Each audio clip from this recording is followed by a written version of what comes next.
بسم اللہ الرحمن الرحیم۔ شروع اللہ کا نام لے کر جو بڑا مہربان نہایت رحم والا ہے۔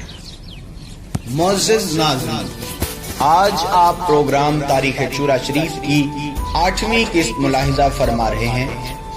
پچھلی قسط میں آپ نے سماعت فرمایا تھا کہ حضرت خواجہ سیدنا دین محمد چراہی الگیلانی رحمۃ اللہ تعالی علیہ اپنے والد بزرگوار کے ساتھ ہمہ وقت رہے۔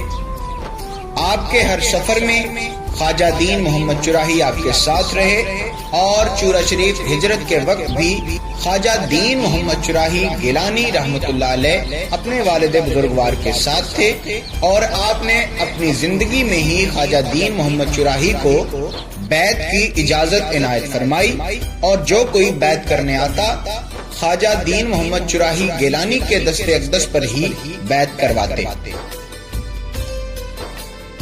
ایک کتاب میں کتابت کی غلطی کی وجہ سے آپ کا سن وصال 1366 ہجری ہے، جبکہ آپ کا اصل سن وصال 1326 ہجری ہے۔ حضرت خواجہ سید نور محمد چراہی الگیلانی رحمۃ اللہ تعالی علیہ کے تمام صاحبزادگان کی شان وراء الورا ہے۔ تمام صاحبزادے اعلیٰ درجے کے ولی تھے۔ ہم حضرت خواجہ سید دین محمد چراہی الگیلانی رحمۃ اللہ علیہ کا ذکر اس لیے پہلے کر رہے ہیں کہ یہ وہ ہستی ہیں جنہوں نے حضرت خواجہ سید نور محمد چراہی الگیلانی رحمۃ اللہ علیہ کے ساتھ ہی چورا شریف ہجرت فرمائی اور تا دم آخر آپ کے ساتھ رہے، اور آپ ہی سے سلسلہ نوریہ چراہیہ کی توسیع شروع ہوئی۔ باقی تمام صاحبزادگان نے بعد میں چورا شریف میں ہجرت فرمائی تھی، اس لیے تاریخ چورا شریف میں پہلا ذکر حضرت خواجہ سید دین محمد چراہی الگیلانی رحمۃ اللہ علیہ کا ہے۔ اس کے بعد تمام صاحبزادگان کا ذکر کریں گے جنہوں نے سلسلہ عالیہ نقشبندیہ مجددیہ کو 4 چاند لگا دیے۔ آج کی قسط میں حضرت خواجہ سید دین محمد چراہی گیلانی رحمۃ اللہ تعالی علیہ کے احوال میمنت بیان کریں گے۔ اس سے پیشتر جناب کی بابت آپ کے ظہور سے قبل صوفیاء کرام نے جو سچے خواب دیکھے ان کا ذکر کرنا بھی زینت تاریخ ہے۔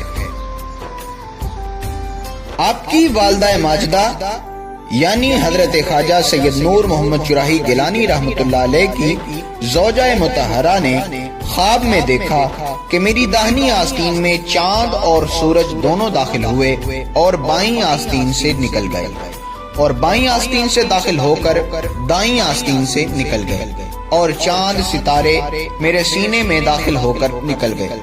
جب آپ بیدار ہوئیں تو آپ نے اپنے خوشتامن یعنی حضرت خواجہ نور محمد چراہی گیلانی کی والدہ محترمہ سے یہ خواب بیان کیا۔ سیدہ نے یہ خواب اپنے خاوند حضرت خواجہ فیض اللہ تراہی رحمۃ اللہ تعالی علیہ سے بیان کیا۔ آپ نے تعبیر میں فرمایا کہ خداوند تعالی تمہاری بیٹی کو 4 فرزند صالح ولی اللہ عطا فرمائے گا، اور ایسا ہی ہوا۔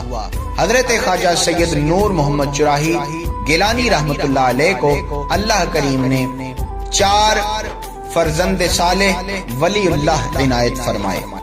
ایک دفعہ کا ذکر ہے کہ جناب میاں صاحب علیہ الرحمہ گنڈا پوری جو خواجہ محمد عیسیٰ گنڈا پوری کے صاحبزادے تھے اور کامل بزرگ اور ولی اللہ تھے، جناب بابا جیو یعنی حضرت خواجہ نور محمد چراہی گیلانی رحمۃ اللہ علیہ سے فرمانے لگے کہ عرصہ 2 سال کے بعد آپ کے ہاں ایک لڑکا پیدا ہوگا جو کہ اپنے قرن کا مجدد ہوگا، اور اس کی شکل و شباہت ایسی ہوگی، یعنی حضرت خواجہ سید دین محمد چراہی گیلانی رحمۃ اللہ علیہ کی شکل و شباہت بھی بیان فرمائی، اور یہ بھی بتایا کہ ان کے بائیں رخسار پر تل ہوگا جیسا کہ حضرت محمد مصطفیٰ صلی اللہ تعالی علیہ وآلہ وسلم کے چہرہ انور کے بائیں رخسار مبارک پر تل تھا۔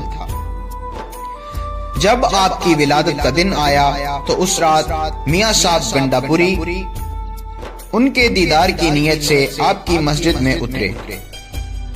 اور ابھی گھرانے میں بھی ان کی پیدائش کی خبر نہ ہوئی تھی اور نہ ہی ابھی مسجد میں کوئی گیا تھا۔ جناب بابا جی صاحب یعنی حضرت خواجہ سید نور محمد گیلانی رحمت اللہ علیہ ادائے نماز تہجد کے لیے مسجد میں پہنچے تو میاں صاحب گنڈا پوری نے بعد سلام فرمایا کہ واپس جا کر اس لڑکے کو جو ابھی پیدا ہوا ہے میرے دیکھنے کے لیے لے آؤ۔ جس وقت آپ نے یہ سنا تو متعجب ہوئے اور واپس جا کر مولود مسعود کو اٹھا لائے اور ان کی گود میں دے دیا۔ جناب میاں صاحب گنڈا پوری نے اپنا لعاب مبارک داہنے ہاتھ کی شہادت کی انگلی سے آپ کے منہ مبارک میں دے دیا اور فرمایا جو کچھ اس کا حصہ میرے پاس تھا میں نے اس کو دے دیا، مگر بڑا ہونے پر اس کو اپنا بیعت کر لینا۔ آپ کا خلق انتہائی عظیم اور اعلیٰ تھا۔ آپ ساری زندگی یتیموں، درویشوں، مہمانوں کی از حد خدمت کرتے رہے۔ خود مہمانوں، درویشوں، مسافروں اور بچوں کے ساتھ کھاتے اور ان کی خدمت کو اپنا فرض سمجھتے۔ جو مسافر یا درویش آپ کی مسجد میں قیام کرتے تو خود ان کے لیے کھانا لے کر آتے اور ان کے ساتھ تناول فرماتے۔ حالانکہ یہ کام آپ کسی خادم سے بھی لے سکتے تھے، لیکن یہ آپ کا خلق عظیم تھا کہ آپ خود ان کے لیے کھانا لانا سعادت اور باعث ثواب سمجھتے تھے۔ اور آپ کے خلق عظیم کا ایک انتہائی نایاب پہلو جب میں نے مطالعہ کیا تو میں نے بار بار اس کو پڑھا اور محظوظ ہوا۔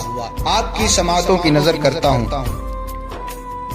جب آپ کے ہاں مسافر، خادم، درویش جو بھی مہمان ہوتے قیام فرماتے تو آپ بعد نماز عشاء چراغ گل کر کے مہمانوں اور مسافروں کے سامنے اس وقت چلے جاتے تھے۔ تھوڑی دیر بعد آ کر تھکے ماندے مسافروں اور مہمانوں کو دباتے، ان کی تھکان دور کرتے۔ چراغ گل کرنے کا مطلب یہ تھا کہ وہ پہچان کر ادب کی وجہ سے منع نہ کر دیں اور ان کو اچھے سے اچھا کھانا عنایت فرماتے۔ یتیموں اور درویشوں کی نقدی اور کپڑوں سے بھی خدمت کرتے اور ان کے قرضے آپ ادا فرماتے اور شکستہ اور مرمت طلب مساجد کو مرمت کراتے۔ کئی مسجدیں آپ نے اپنی زندگی میں مرمت کرائیں اور جہاں ضرورت ہوتی وہاں نئی بنوا دیتے، اور کسی جگہ پانی کی ضرورت ہوتی تو وہاں کنواں لگواتے یا کسی چشمے سے نہر کاٹ کر لے آتے۔ آپ بڑے حلیم الطبع تھے اور مستجاب الدعوات تھے، یعنی آپ کی دعا بہت جلدی قبول ہوتی تھی۔ اور امام اعظم ابو حنیفہ علیہ رحمہ کی تعلیمات کی سخت پابندی کرتے، فقہ و اصول حدیث میں بہت ماہر تھے، بلکہ آپ کے پوتے حضرت خواجہ علامہ زمان پیر احمد شاہ چراہی الگیلانی رحمت اللہ تعالی علیہ نے علم فقہ و اصول حدیث اور تفسیر آپ ہی سے حاصل کیا۔ خدام کے ہونے کے باوجود آپ خود اپنے مسافروں اور مہمانوں کے لیے کھانا لے کر جاتے۔ جب خادم منع کرتے تو کہ حضور آپ تکلیف نہ فرمائیں تو آپ فرماتے کہ بیٹا تم یہ چاہتے ہو کہ میں اس خیر اور برکت سے محروم رہوں؟ آپ نے سخت کمزوری کی حالت میں اس ثواب عظیم اور خلق کریم کو ہاتھ سے نہ جانے دیا، یہاں تک کہ آپ ضعیف و نحیف ہو گئے تھے کہ بایاں ہاتھ کسی خادم کے کندھے پر رکھ کر اور دائیں ہاتھ میں عصا لے کر چلتے تھے۔ تب تک بھی حضور مہمانوں اور مسافروں کے لیے جس وقت خادم کھانا لے جاتے تو آپ سے بھی اگر کچھ نہ ہو سکتا تو کچھ روٹیاں کپڑے میں باندھ کر کلائی میں لٹکا لیتے اور ہاتھ خادم کے کندھے پر رکھ کر لے جاتے۔ جناب کی کرامات کا سلسلہ بہت طویل ہے، اس لیے ہم انشاءاللہ کرامات کے لیے ایک الگ باب شروع کریں گے۔ اس لیے فی الوقت طوالت سے بچنے کے لیے میں بڑے اختصار کے ساتھ آپ کی دو کرامات کا ذکر کروں گا۔ حضور عالی مرتبت نے ایک دن فجر کی نماز کے فوراً بعد فرمایا کہ سخت افسوس کا مقام ہے کہ آج مفتی غلام رسول امرتسری کا وصال ہو گیا ہے، انا للہ و انا الیہ راجعون۔ یاد رہے کہ یہ خبر آپ نے فجر کی نماز کے بعد دی تھی، جبکہ قریباً زوال کا وقت تھا کہ مفتی صاحب کے انتقال کی خبر موصول ہو گئی۔ ایک دفعہ آپ کے ایک مخلص محب اور مرید صادق حافظ محمد صاحب لائی والا ایک ہندو کے قرض سے تنگ آ کر حضور کی خدمت عالیہ میں حاضر ہوئے اور اپنی سرگزشت سنا کر دعا کے خواستگار ہوئے۔ آپ نے فرمایا، حافظ ذرا بھی غم نہ کر، اللہ تعالیٰ کے فضل و کرم سے وہ ہندو تم سے سود نہ وصول کر سکے گا۔ چنانچہ جب ہندو نے دعویٰ دائر کیا اور پیشی ہوئی تو جج نے ہندو سے پوچھا کہ تمہارا دعویٰ اصل کے متعلق ہے یا سود کے متعلق؟ ہندو کی زبان سے بے ساختہ نکلا، اصل کے بارے میں۔ جج نے فوراً فیصلہ صادر فرمایا کہ حافظ صاحب اصل رقم ہی ادا کریں گے۔ معزز ناظرین، آج آپ نے حضرت خواجہ سید نور محمد گیلانی رحمۃ اللہ علیہ کے ایک فرزند صالح کا ذکر سنا۔ انشاءاللہ اگلی قسط میں ہم ان کے سجادہ نشینوں کا ذکر کریں گے اور انشاءاللہ آئندہ چند اقساط میں ہم حضرت خواجہ سید نور محمد چراہی گیلانی رحمۃ اللہ علیہ کے تمام صاحبزادگان کے سجادہ نشینوں کا ذکر کریں گے۔